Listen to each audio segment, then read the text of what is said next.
Hey everybody, we are talking about the geriatric patient and more specifically talking about home, their family ties, and the importance of friendship to this population. So I want us to start with a reflection, and I want you to imagine that you've suddenly been injured and you're told that you're going to have to live in a nursing home for the minimum of 1 year. What would you miss the most about your current home, and why? What about the move would be hardest for you to cope with? What supports would make such a move easier for you? So would you miss the comforts of your own home? That space is really familiar to you, right? Perhaps you can't bring your pets with you.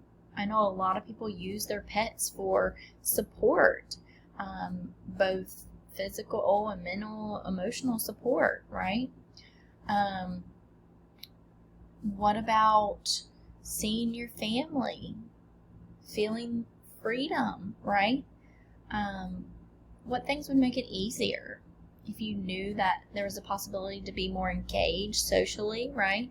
A lot of nursing homes have game nights and things that, different outings that the residents can do. So some of that might make it a little bit easier for you. A lot of their dining is together, so they get to make new friends and things like that.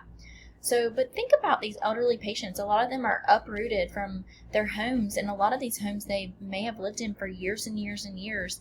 They, their families grew up in there. They had their children in those homes, and so it's difficult when we talk about these geriatric patients for them to move and adapt to a new environment.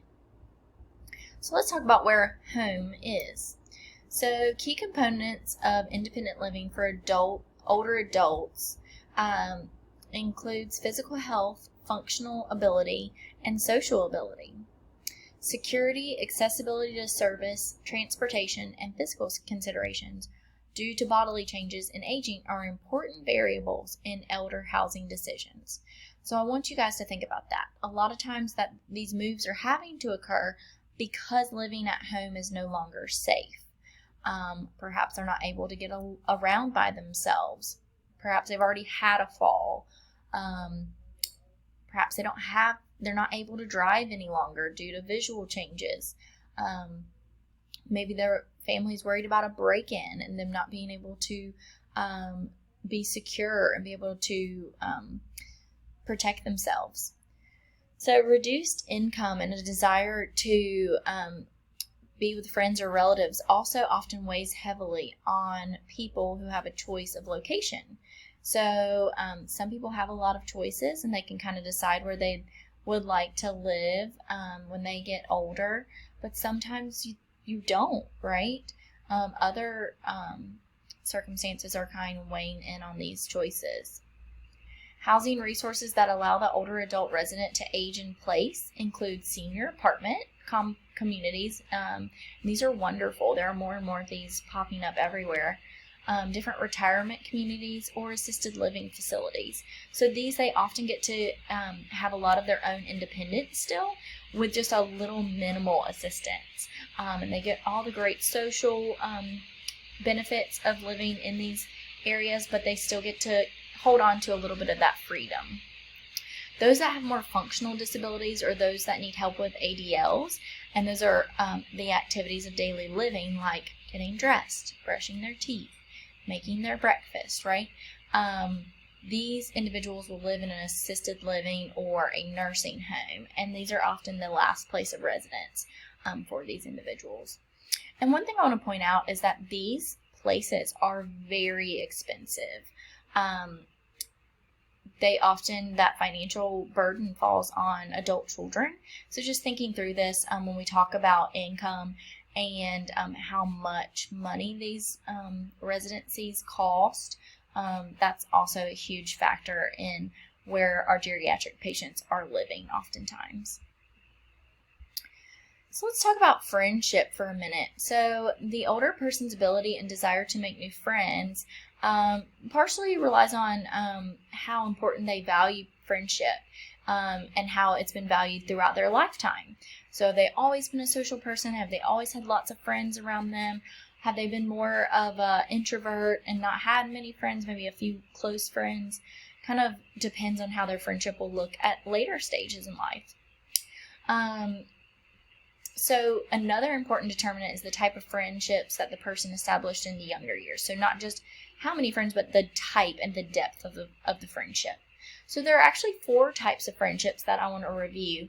The first one is called fusion. So fusion friendships are fused to other roles, such as those involving family or occupation, increase or decrease in the importance according to the person's present situation. So, for instance, a coworker. As a nurse, I have friends that are nurses, and we are friends because we are fused by that role of nursing, right? Substitution. This is when a person channels energies that formerly were directed towards someone or something else. So a lot of times this will occur after, let's say, a stay-at-home mom. Their children age, they may leave the home, they're no longer needed for their role, and then they then put their efforts into this friendship of substitution, right?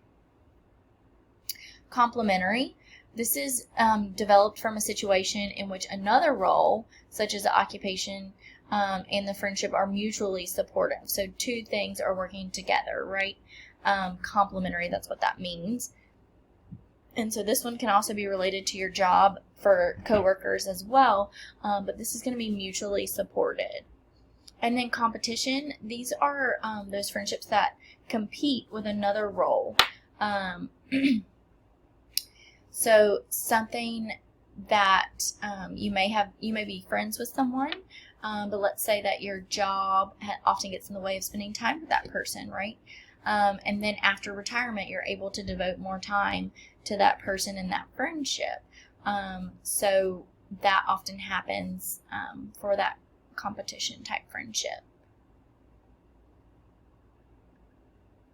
Family ties.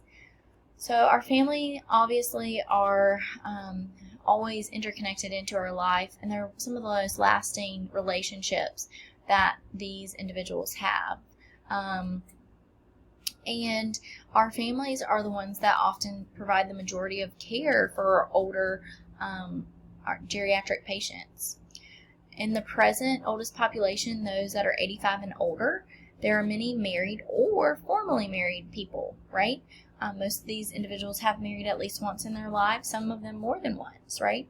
They may be widowed or they may still be married.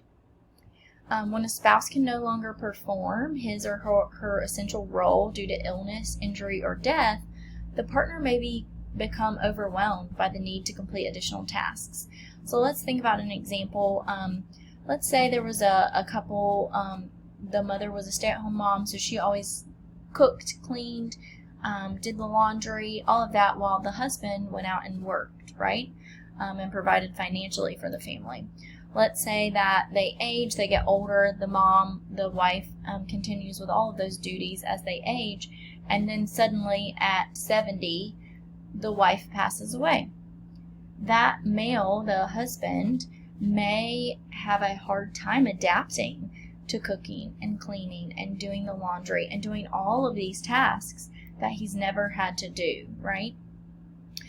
Sometimes they turn, as they get older, to children, their nieces and nephews, those younger family members for help. They can even turn to siblings when they find themselves alone. Often siblings become closer as they age just due to needing one another and needing those family ties, someone that knows your history. It's so important for our elderly population, and you'll notice that there's often a lot of value put into those family relationships as well as those friendships.